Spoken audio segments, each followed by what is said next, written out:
Well, good evening, everybody, and welcome to this first Conversations at the Royal presented by TD. I'm so excited to be doing this and to be helping you navigate through the next hour or so here as we start this brand new, as I mentioned, Conversations at the Royal presented by TD, something that we hope to be doing on a regular basis here in 2021. For those of you who don't know me, my name is Ian Mendes. A long time, I was a TV guy first, and then I was a radio guy, and guess what? I switched it up again, and now I'm a full-time writer with The Athletic. So I've just started this job like 3 weeks ago. So, change is kind of in the air for me in 2021. And what I'm hoping is when we do a session like this, that perhaps it can maybe serve as a, catalyst for change for you. And we're going to talk all about anxiety and stress and some of the coping mechanisms that you can use throughout the pandemic here. So we're really excited to be a part of this. And as I mentioned, TD is a presenting sponsor, and they have a little message that they would like for me to read specifically to you on this evening. And it reads as follows. As you can see, as Canadians continue to face new and unique challenges, TD is committed to supporting the mental health and emotional well-being of our colleagues, customers, and communities.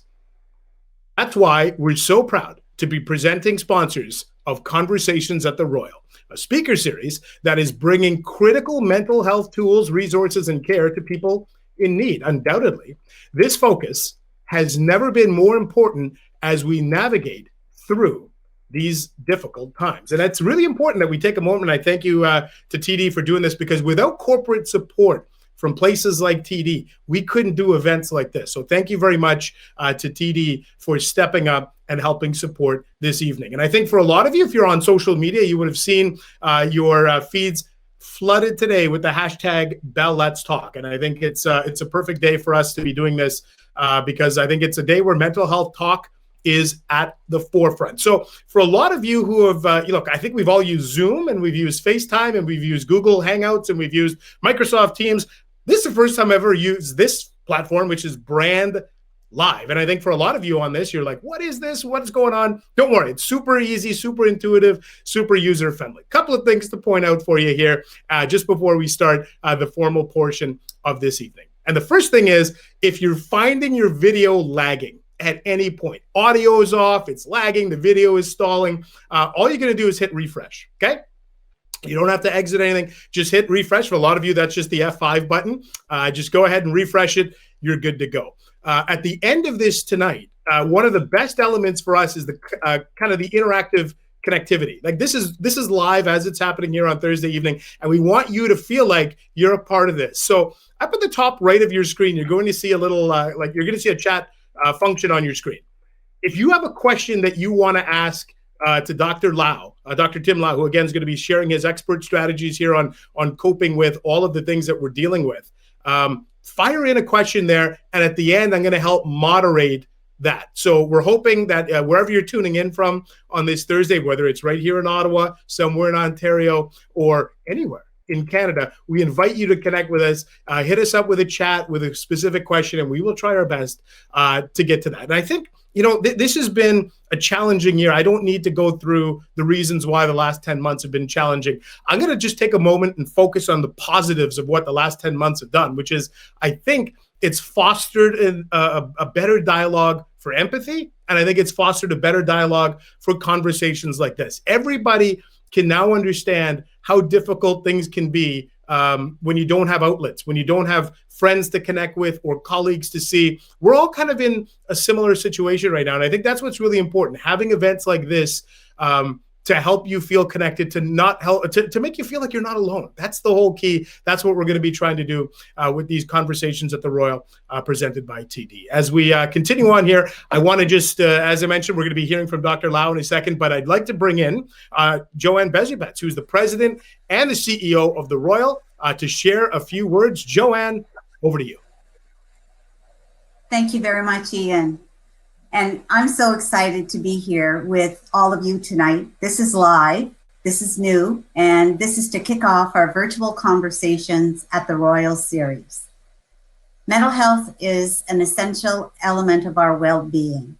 As a matter of fact, good mental health is good health. That's the bottom line.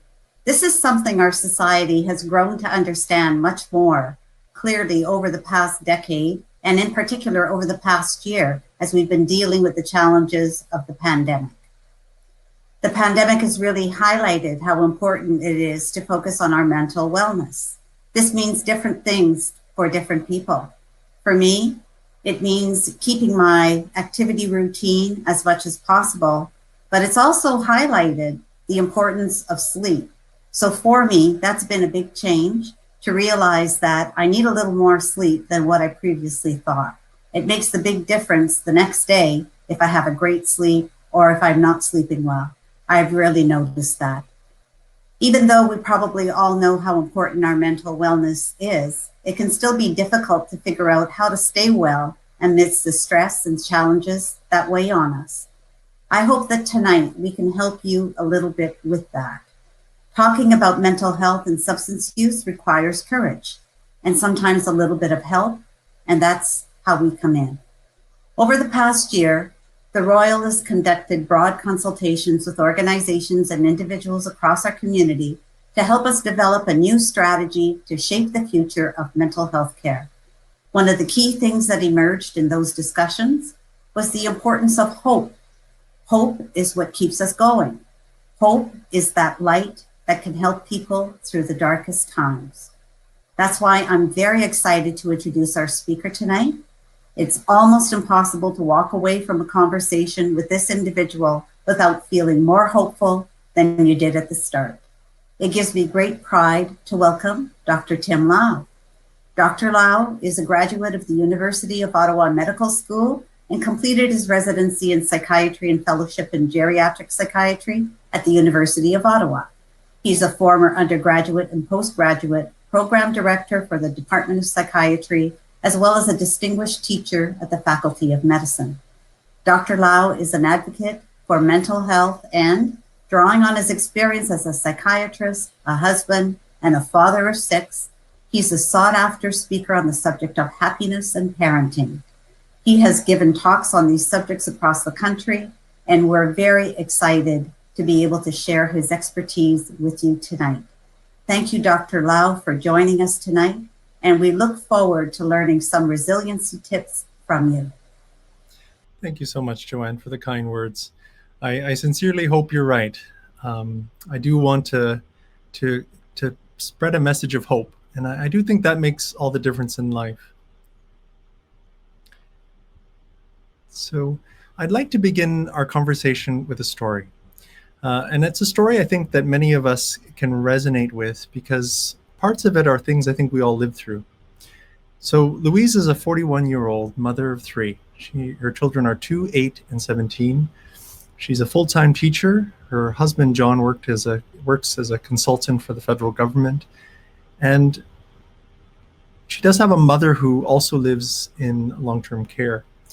In March of 2020, her life changed dramatically. She had a planned March break to travel someplace and had to cancel her travel plans. And it went beyond that in March with the closure of her children's schools. Her son, who was 8, has a learning disability and was getting some extra help at school. So she started homeschooling and had some difficulties with trying to adjust to that, just like many people did.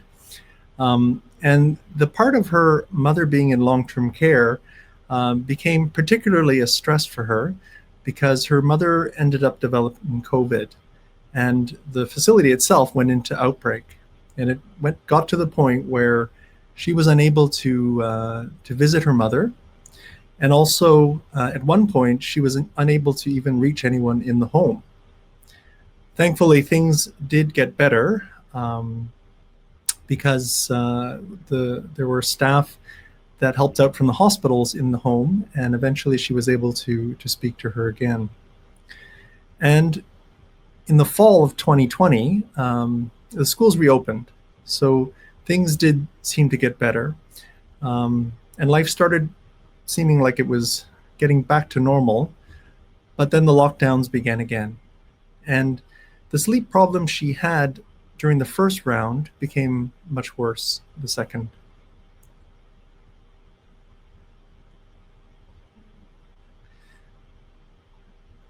So the theme of tonight's talk is living through a storm. And it is a storm I think we all have gone through. However, this this idea does resonate, I think, with me and with a lot of people, that we're not all in the same kind of boat. We're all living through the same kind of experience, but some of us, some of us have lost their jobs. Some people have lost their savings. Some people have lost their or got sick and lost their health, and others tragically lost loved ones. So I think we can all see that throughout the world, and it's not something isolated to a particular area, this passed through the whole world. So we all went through the same storm, and we're actually still in the middle of the storm, not really sure whether or not we're actually coming out of it.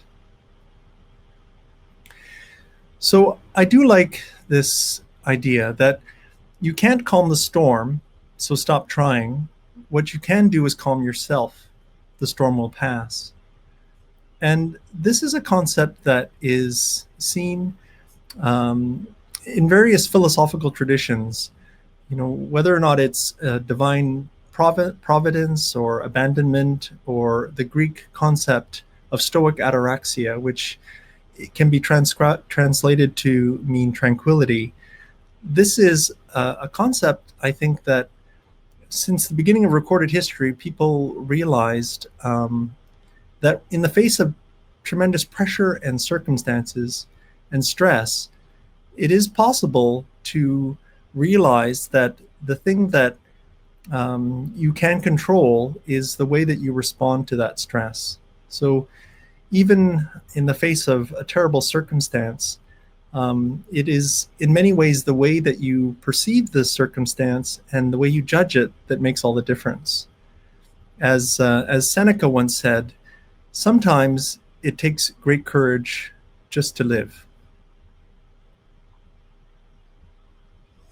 And I think when you look at mass casualty or traumatic events, many times the things that we think are going to happen don't end up happening.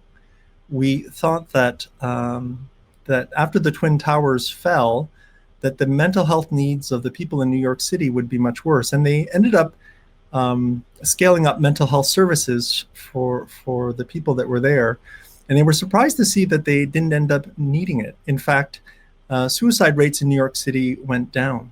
So something did happen, and there was a type of resiliency that happened as a result of this terrible circumstance, this terrible event. I'd like to share with you a 4-point approach to facing stressful circumstances that allow you to, more than just weather a storm, make sense of it and actually grow from it, hopefully. And I'll go through these different parts of calm. The first one is to have a cognitive or cortical approach, which by that I mean thinking with your whole brain and not just your brainstem. When you are faced with a stress, what can happen is and if the stress is very severe, your attention field, or the things that you focus on, shrink. Your field of attention shrinks, and you become very threat focused. And it introduces all sorts of cognitive biases. You end up thinking a lot of stuff that isn't happening, and you end up not being able to see the whole picture. And the idea of having a cortical approach or a cognitive approach is for you to be able to think about things rationally. And if you look at the concept of stress and anxiety, it can be best summed up as a mismatch between a person's perceived danger and their abilities.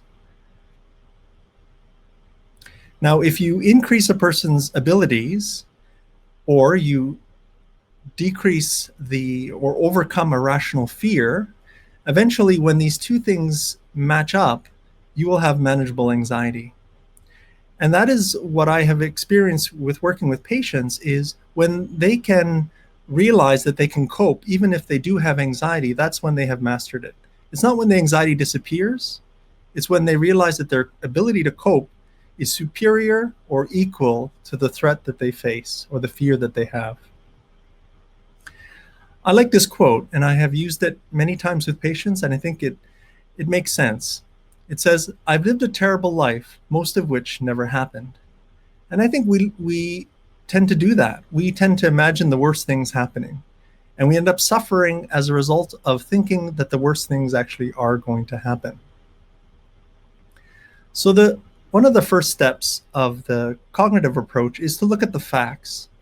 What are the facts? What is the truth? Well, the truth is, from this storm or pandemic, we have three kinds of enemies.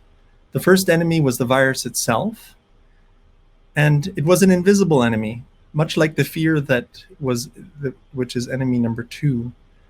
Now, we realize, if you look at graphs, it can be very scary to see, including the rising number of cases and also the rising number of deaths.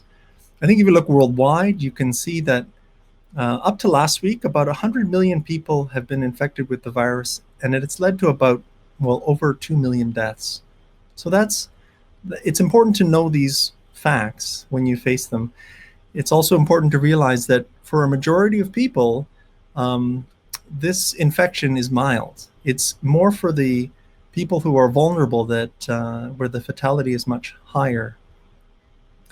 Now, the other challenge, though, is that it can put big strains on the healthcare system and overwhelm it if you have a massive growth of an infection. So the four main problems with with this pandemic is that it's easy to spread asymptomatically or when people have few symptoms.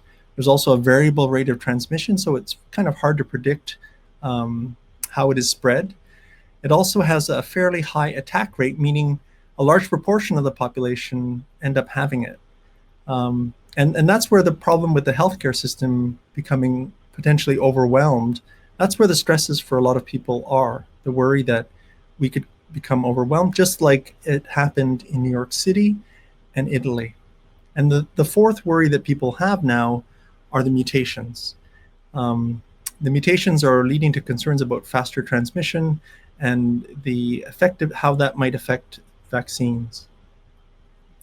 Now, to counter the facts of those four problems we have with this pandemic, we also have to remember we have the global community and everyone is working together towards solutions. We have human ingenuity that's powering our response.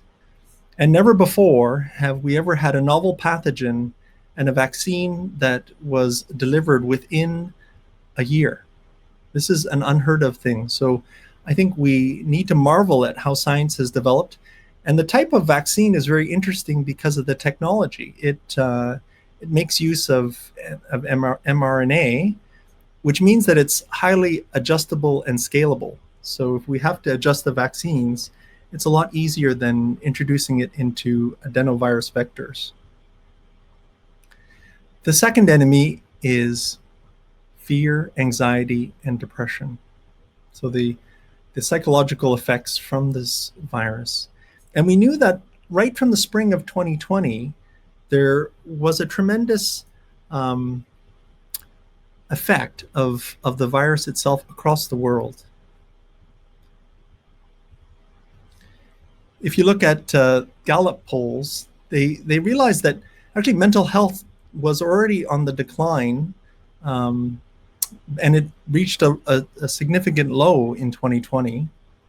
It's interesting because through the lockdown, it was worse for women, but the people who actually attended religious services once a week actually got better through the pandemic. Now, if you look at the data of anxiety and depression, on average, between a factor of 2 to 4, people experience more anxiety and depression. And that's actually quite a shocking number. That doesn't necessarily mean that they had disorders or that they were hospitalized or tragically that it led to increased suicides, what it meant is that people just had a lot more symptoms, a lot more anxiety and depression, not necessarily at the level of a disorder. Dr. Robillard, who led a team with the Royal, they did a survey similarly looking at anxiety and depression, and they found that it was significantly higher during the pandemic and during the lockdowns. And this is confirmed in larger studies. This was a large review of the US Census data. And again, in this review of roughly 300,000 people, rates of anxiety and depression went up by a factor of about 4, as you can see. So they went from 6.6 to 24. And when you look at the teens in quarantine survey, there were some interesting findings, one of which was that actually during the pandemic, the mental health of kids actually got better during the first lockdown. Loneliness, anxiety, some of those things actually got better for school-age kids. And for the teens that did have problems, the ones that did have problems were the ones that weren't sleeping. So Joanne was quite right that sleep is particularly a good marker of how someone's doing. It's one of the vital signs that I'll talk about in a minute. The other thing that adolescents from the teens in quarantine survey is they found the things that led teens to do better was when they were closer to their families in the quarantine. And the thing that was particularly negative was if there was food scarcity. In other words, if there was not enough food for people, if they were suffering from the economic effects of the lockdown. So if you look at the what is causing some of this anxiety and depression, if you look at the causality, it appears that the isolation leads to depressed and anxious mood, which then factors into perceived sleep quality or sleep problems. So it seems like that is the direction in this large survey that they did of 3,800 people. And similarly, if you look at a large meta-analysis of 163,000 people across 17 countries, you see that depression and anxiety are significantly higher as a result of the pandemic compared to the years before. And for those that have mental illness, the number of mental illnesses, the more illnesses you had, the more stress you had from COVID. This is a cohort of three large cohorts in the Netherlands. One with depression, one with OCD, and one with anxiety compared to a control group. Well, what about suicides? Did they increase? Well, interestingly, this is the work of Roger McIntyre from Toronto. They projected a rise in suicide through the pandemic, and they used an economic model for correlation. But they actually did not find an increase. Like the end result is that we didn't see an increase in suicides in Canada. And similarly, this is data from the Lancet from Australia. And you can see that actually during the pandemic, suicides went down. They went down certainly at first. Similarly, in Massachusetts, same phenomenon. Suicide rates went down. Now, this was just published this month in Japan, this study in Japan, and they did find the same thing where suicide went down in the first wave, but it seems like it has increased in the second wave. So I do think we have to be mindful of the fact that there's a cumulative effect of this pandemic on people. And as I said, there are various factors associated with the increased risk, being female, and the school closure. The first one it didn't have the same impact as the second school closure. So I think we're all happy to hear that the schools look like they're starting to open again, and obviously we are seeing some more hope there. That's similar to what I was just saying about the school closures. So better during the first pandemic. The third enemy is the effects of the lockdown. And, the effects of the lockdown, I think we've all lived them. Loneliness, isolation.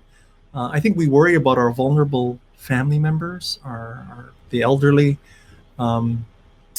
the stress of homeschooling, the risk of suicide, the effect on our schedules, and boredom.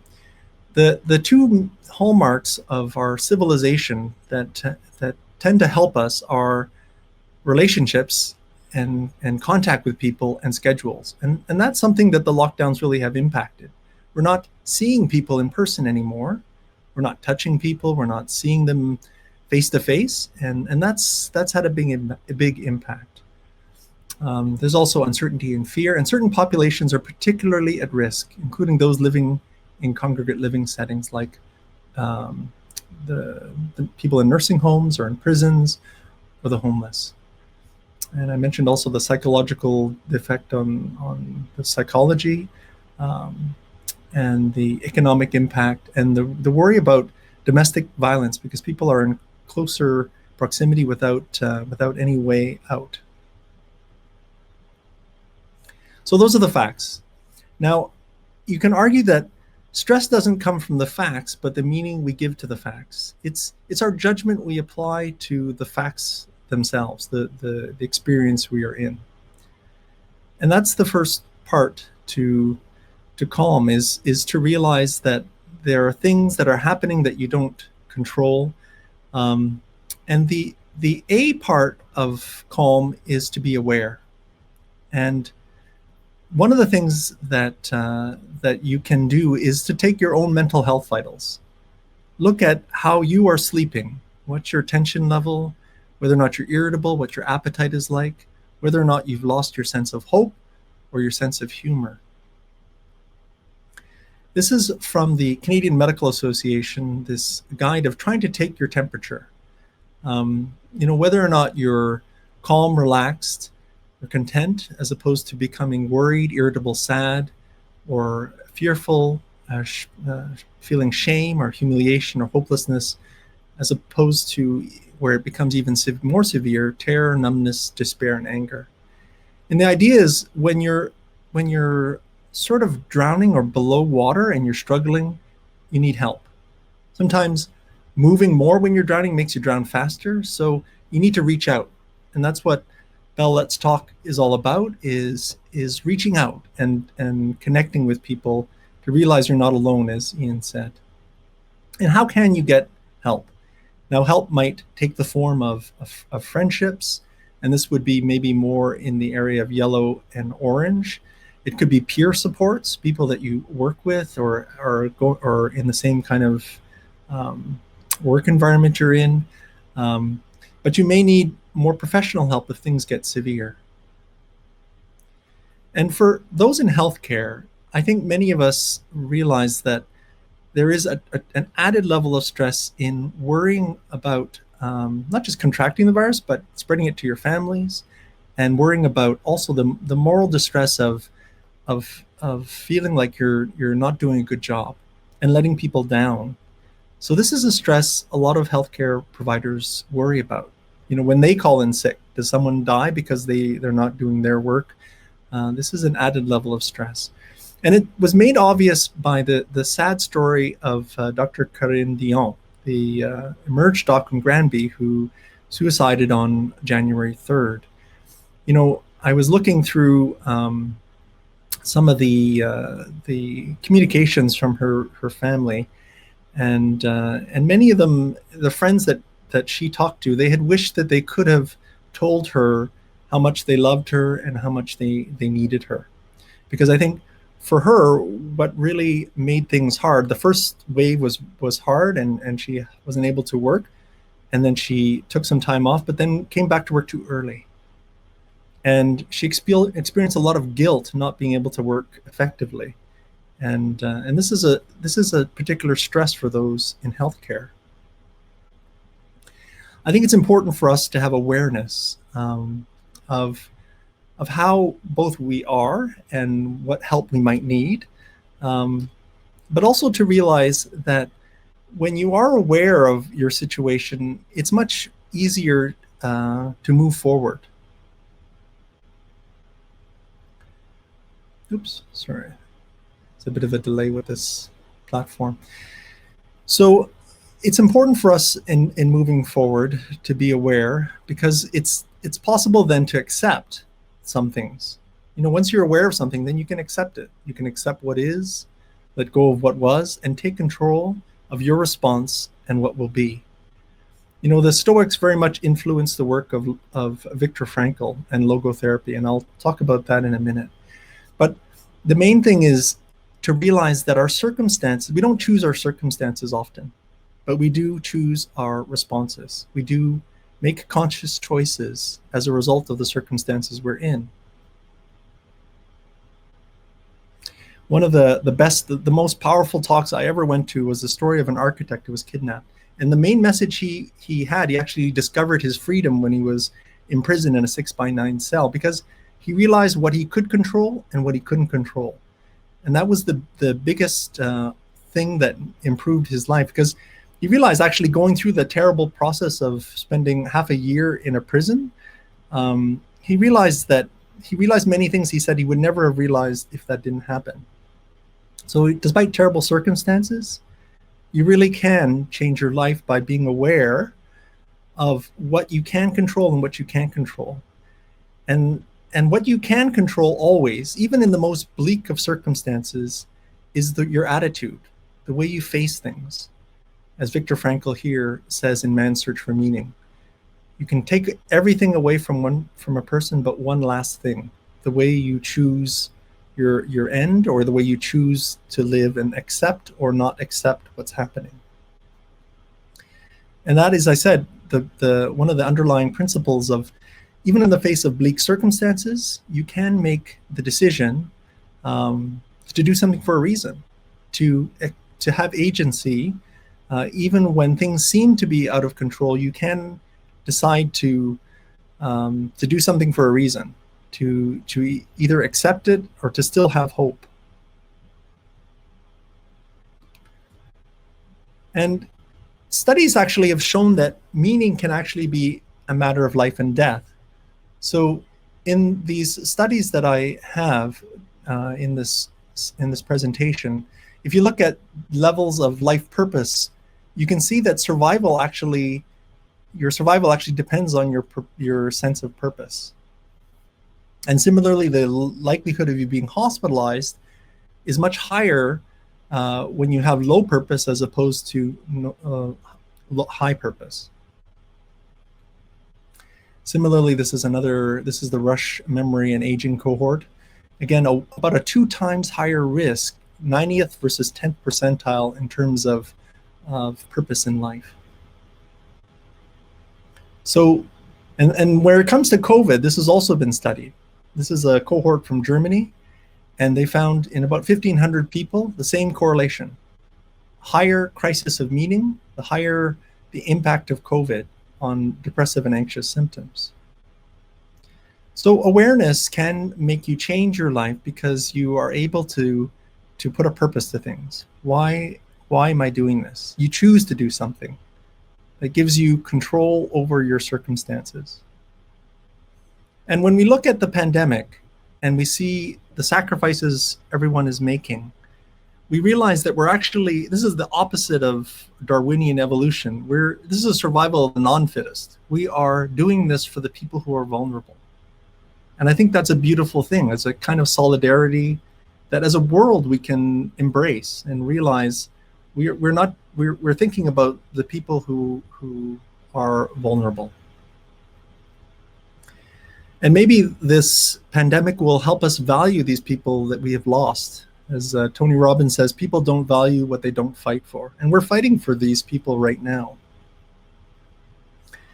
And there's something about life's beauty being connected to its fragility.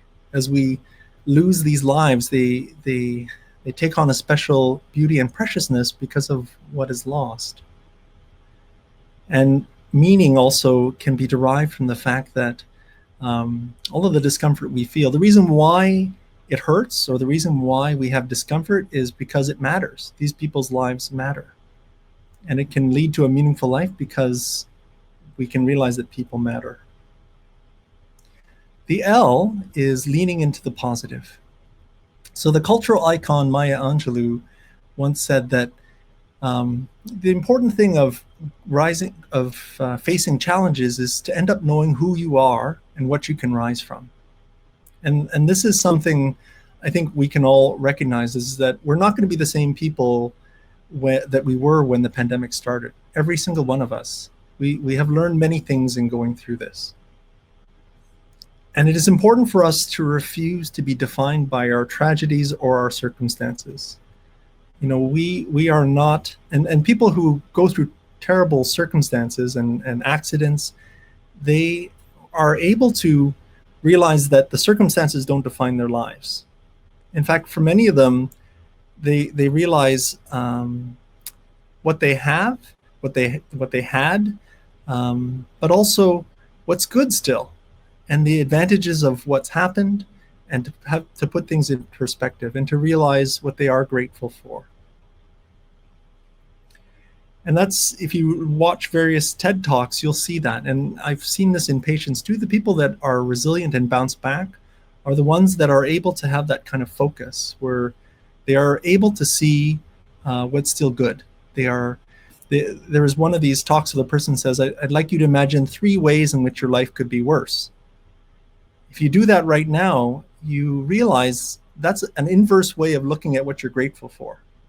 Because you think, wow, yeah, things could be a lot worse. And then you're grateful for what you have. And one of the things she said in this talk is, you have to be careful not to lose what you have because of what you've lost. And gratitude can change everything. You know, it's hard to be sad when you're grateful.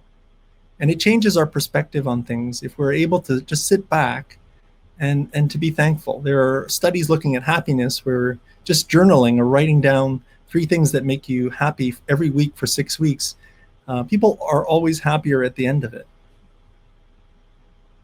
There are silver linings to the pandemic. You know, whether or not it's cheap gas, no traffic, lots of family meals, home-cooked meals, hectic schedules changed. There are things to look at that are positive in the circumstance we're in. You know, the people are now conscious of their hygiene and their health. And instead of celebrities being valued, we're valuing healthcare providers, first responders, supply chain workers, cleaners. We're recognizing how important they are in our lives. And technology is also changing things. It's allowing us to connect with people in ways that we were never able to before. And it's making us more efficient. We're actually getting better at what we do. And for many people that have gone through the pandemic, through lockdowns, the time itself, the quiet, the ability to step back and smell the roses, look at the stars. I actually started Facebook when the pandemic began, and I have never seen so many pictures of sunsets or people taking pictures of things I think they would never have taken pictures of before. So I think we have to look at what the effect of this forced pause has been in our lives. And how can we improve ourselves? And how do we learn to improve ourselves? This is a Lego cartoon that says we're too busy to improve. And, you know, I would say that at the Royal, that's one of the strategic plans that Joanne has led our organization, which is to always try to improve things and never to be satisfied with the status quo. You know, whether or not it's access to care or bringing research from the laptop to the bedside, this is a goal for all of us. We want to improve our system. We also want to improve ourselves. And for those of us that are taking care of people, we also want to help them help themselves, how to make improvements in themselves. So one of the things that's really important, I think, if you look at improvement, is to not compare yourself to other people. The best person to compare yourself is to you, to how you were before, yesterday, or the day before, the week before. Nothing is as encouraging as the progress you make. And whether or not, and we use in psychiatry various frameworks to try and help people get better. And You realize that in CBT, or cognitive behavioral therapy, the idea is if you think better, you will live better. Or sorry, if you think better or live better, you'll feel better. None of us chooses how we feel, but we do choose what we think, and we choose what we do. Many of us have self-defeating thoughts about ourselves. That saying, whether or not you think you can or you think you can't, you're right. But the fact is we're stronger than we think we are. And we can change what we think, and we can live better. We can exercise, we can eat more healthily, we can live better, and we will feel better as a result. Interpersonal therapy, which is another approach we use in psychiatry, is to focus on the realization that relationships matter to us. You can improve a person's life just by improving their relationships, and that's the focus of IPT. It's to improve the connection. Dialectical behavioral therapy is very similar towards improvement. It's a radical acceptance. So accepting people wherever they are, but saying, we accept where you are, but we got to get better. And same with motivational therapy. It's trying to improve things so that people know what they want and try to help them get what they want. And similarly, problem-solving therapies or approaches, the idea is the obstacle itself might be part of the solution. So going through what we have gone through might be part of how we improve our long-term care system. There may be things that almost needed to happen for us to reform and make things better. A comfort zone is a beautiful place, but nothing grows there. And that saying, life does not get easier, you just get stronger. This is me now and the old me. And we need to choose hope. We need to be constructive. We need to choose life. There is a decision we make, whenever we're conscious. Do we decide to choose to make things better in your life, or do you leave things as they are, or do you just give up? And I think one of the things with social distancing and masks and these kinds of things, one approach I think that's really helpful is to think about other people and first do no harm. That was the first principle of ethics in medicine. It's important to follow your conscience, do what you think is right, but first do no harm. And that's what you could do if you were to infect other people. So how do we lift ourselves and each other up? So these are some constructive tips. Joanne mentioned exercise. I know she's a exercise, she's a guru and a leader for our whole organization. Exercise changes parts of the brain, the way we wire. It causes hippocampal neurogenesis. It's also important to have some downtime to recharge.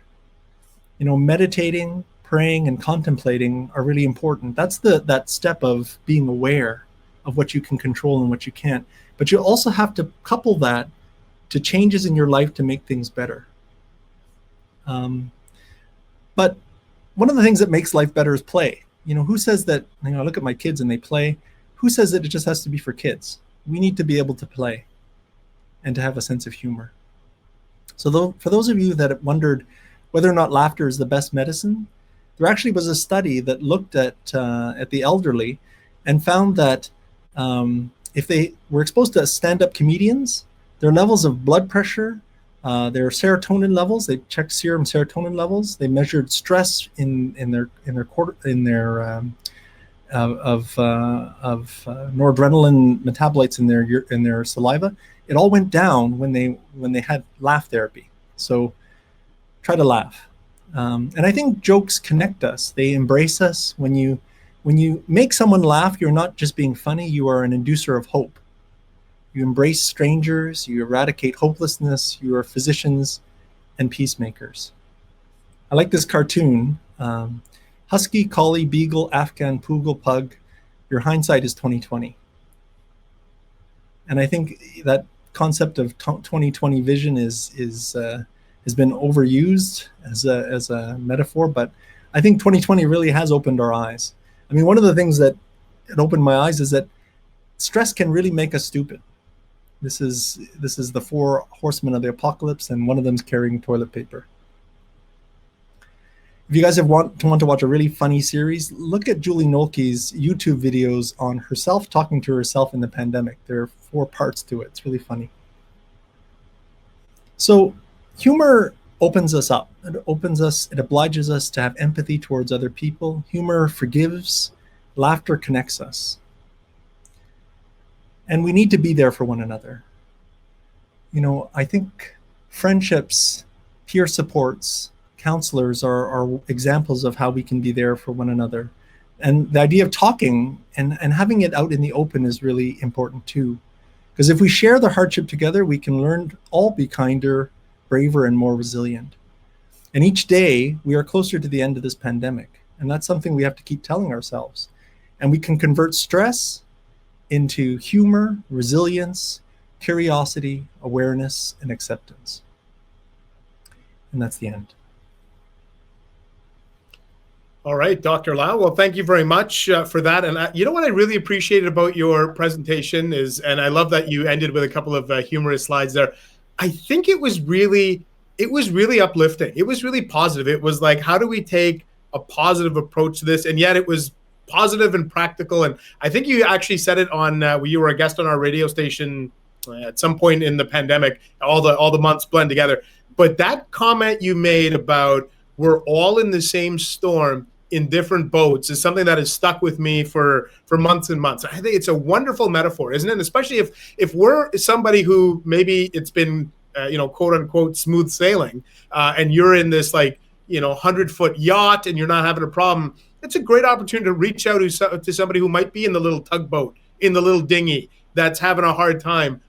Because I just love that analogy of same storm, different boats. So I just want to take a moment here on behalf of everybody, and we're going to get to some of these questions, but I just want to take a moment to thank you for your delivery on that, because it was done. There was a lot of information, but the way that you presented it, I think, was in a way that was really easy to digest for lay people like myself. Thank you so much for saying that. Yeah. So we want to remind people that this is live, and we are with you till the top of the hour and maybe even a little bit beyond. But listen, if you have any questions, fire them into the chat. We've got some of them already, and I'll get to as many as I can. And we're going to start with this one here, Dr. Lau. I got one from, I like the alliteration here. It's Kate in Canada. Kate in Canada has a question. What would you recommend if we're starting to notice anxiety in our teenage youth? And you kind of touched on this a little bit in your presentation, but that's what Kate is asking, anxiety in teenage youth. Well, in the theme of Bell Let's Talk, I think the important thing is to have the lines of communication open. I have 6 kids, and I've gone through the teenage years many times. One thing I've learned with teenagers is they talk when they're ready. You have to have your side open. Sometimes they want to talk. One of my daughters started wanting to talk at 2:00 in the morning once. And that's where you have to be at. You have to be ready. If they start experiencing anxiety, try to find out why that is. And I think, as I was saying, the levels of anxiety and depression have quadrupled in various surveys. So she's not alone, or he or she is not alone. You're a teenager, but trying to find out a little bit about why. In the case that I had, the story, I forgot to say that the person finished high school and didn't have a prom or grad, and then they started university and they didn't have any connection with any of their classmates. What a different experience for university. So things are quite different for people now, and lots of stresses that I don't think people are aware of. Talk to your kids, your teenage kids. One thing I've always found that helps, if you feed them when they're anxious or when they're distressed, it calms them down, and then you can talk.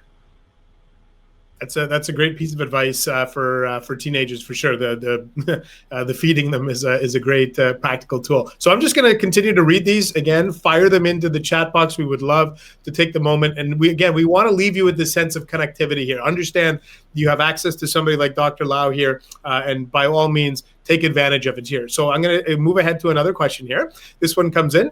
Dr. Lau, speaking as somebody who lives with generalized anxiety, when I'm anxious or having an anxiety attack, I cannot implement a balance or coping mechanism that you've talked about here. Anxiety makes me completely shut down, unable to focus on anything outside of my own brain. My question to you would simply be this: how would you, we get into some more, how would you suggest trying to catch the anxiety to minimize its effects before it gets out of hand? So there's two parts with anxiety that are really hard. One is what's referred to as anticipatory anxiety, and the other is phobic avoidance. So one of them is worrying about worrying, the fear of having fear. So one approach is to be aware of the things that make you afraid, but the other part is also facing it and trying to live through it, because that's actually how you will manage to overcome it, is by realizing that you can. That's the challenge. Is if you think it's impossible to manage through it, that's what is the part of the difficulty. Is you need to try to bring up your capacity to manage, but also the perception of the danger. Many of the patients that I've treated with panic disorder, the thing that really helped them master the disorder itself is not the fact that they stopped having panic attacks. The frequency generally goes down, but they realize that it won't kill them, that the anxiety does not have to have mastery over them. So I know it's very hard, and I think what you're saying is you've tried, and it hasn't worked. So it goes beyond just the approach, the mental approach. It's also what you do. So there are ways of overcoming it. Don't lose hope. We had another question in here about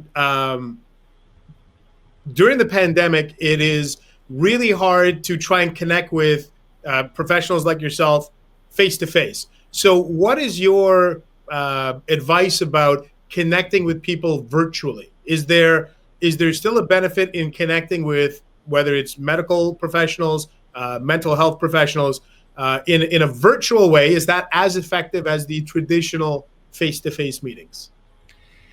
So what I would say about virtual care is it has changed things, and in many ways better and some ways worse. So the advantage is access for people that can use technology.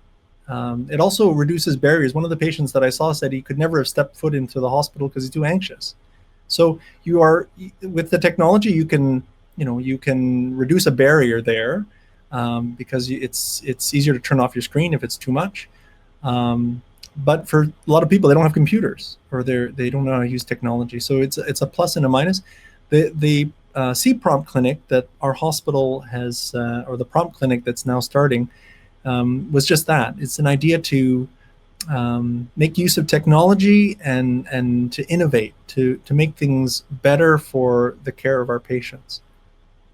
You know, I really like this question, because this is something I'm starting to deal with a little bit with my new job, which is now exclusively working from home. And this comes in again via the chat box. As somebody who used to commute to work and now is working from home, I struggle with the inability now to separate work from home, and it's causing me stress in the home.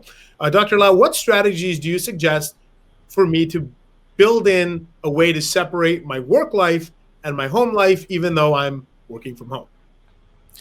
That's an excellent question. In fact, a lot of people have asked that question. I think people who are working from home are all living it right now.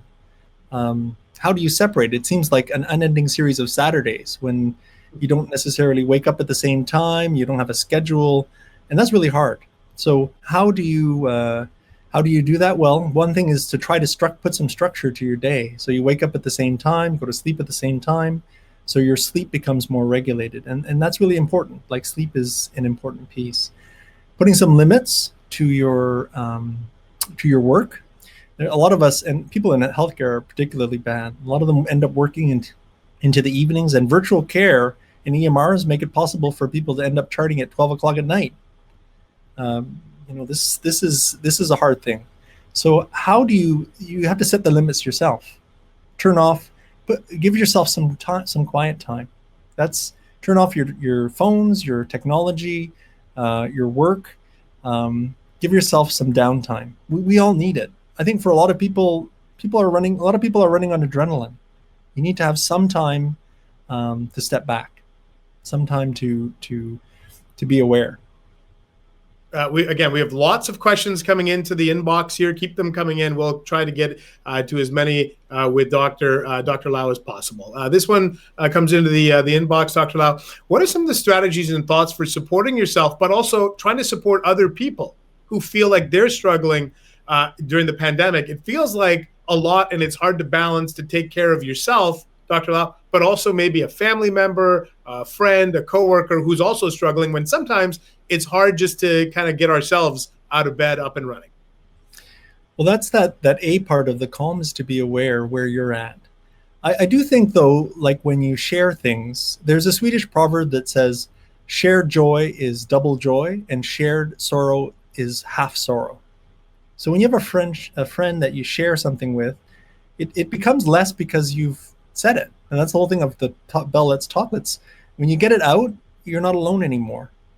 So your question is how do you, when you're trying to help other people, be aware if you stop sleeping and you're irritable and you lose your sense of humor and what you're doing with helping people is doing that, be aware of it, because you're doing it too much. But I think for a lot of us, when we have friends that are struggling, it actually helps us to help other people. That's something that can make us happy by itself. So be aware of how whatever you're doing is affecting you. I appreciate that. See, I've learned another thing from you. The only Swedish proverb I knew before this was IKEA, Swedish for common sense. So now you've taught me something completely different. So I appreciate that. I actually think this is a really neat question that you might be able to help, because I think there's a lot of people that are looking at different techniques and different ways to try and calm themselves. And we got a question here, Dr. Lau. I've heard that deep breathing can help with acute anxiety. Is there an effective breathing technique you might be able to recommend when somebody perhaps feels a wave of anxiety about to come on? So there is something called, there's various breathing techniques. In fact, many of the meditation and the Eastern philosophies look at breathing very, very carefully. And there is something called box breathing that they do in the military, where you breathe in for 4 seconds, you hold it for 4 seconds, and then you let it out. And we do know that physiologically that actually has an effect. That's the one physiological vital you can control. And that has an effect on the other vitals. So when you slow down your breathing, you slow down your heart rate. You also lower your blood pressure. So when you're experiencing anxiety, that is one way to reduce it.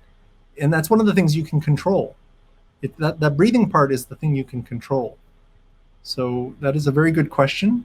And breathing, yes, there are different techniques to use breathing. There's also a graded imagery that can be very helpful for people, and they combine them with breathing techniques. So part of it is for example, breathing in for 4 seconds and imagining yourself going up in an elevator in your mind slowly, and then stopping, and then slowly coming down. And the imagery of the elevator is kind of like your rising anxiety. And as it comes down and you let your air out, your anxiety comes down. So there are various techniques that we can help you with as psychologists and psychiatrists. So don't lose hope. There are always things you can do to make things better. That's the thing, is to be aware of it and to make the choice to make it better. All right, and we're going to end with one more question here. This one comes in. First of all, thank you very much, Dr. Lau, for this presentation. How would you recommend helping an adult child who is struggling with mental health issues, and they're seeming to backslide a little bit more during the pandemic with the lack of ability to go anywhere other than the home? Is there any tips? So obviously you talked about having younger kids and teenagers. What if you have an adult son or daughter and they're struggling? What would you recommend in that scenario? Well, I think if you have an adult child at home, you're also kind of struggling. It's a great question. We don't do these things in isolation. So as a family, you have to realize it's a challenge. And how can you as a family help? Because you want your child to thrive on their own. And I think if you perceive that they're struggling specifically with the pandemic, it's similar to a friend, although it's different because they live with you. You want to try and help them to do positive things for themselves. Like, as I was saying, trying to encourage them to exercise, to get some fresh air, to eat better. And sometimes the best way to do that is to do it with them. So it's a shared thing. If you start changing the meals that you cook and changing the activities in the home, that can change everyone in the home, because we're not alone. And I think the other thing I forgot to mention about one of the things that were really helpful about the pandemic is eating together. That can transform things a lot in a family. I don't know if you guys have seen the movie RV. In this, with Robin Williams, they had a very busy life, and they were all connected to their devices, and he forced them to go on an RV trip, and disconnecting themselves from the rest of the world made them realize that they like each other. So that's something else you can do is to try and build the relationships, because that's from the interpersonal approach is to improve your relationship with them. So there are various approaches, I would say, to look at that, but it's a good question, but a complex one. Well, and I think you've done a great job, as we wrap up here, Dr. Lau, of taking those complex questions and then just breaking it down into a digestible way for people like myself. Heck, even using a movie like RV is a great example of, hey, that's a real relatable movie for a lot of people. So Dr. Lau, thank you very much for doing this and for leaving us with so many things that we can take from this. But again, most importantly, same storm, different boats. I just want to thank you again for taking the time and sharing your expertise tonight. Well, thank you, Ian. This is it's been wonderful to have you as a moderator. I think your skills were on display tonight. So thank you.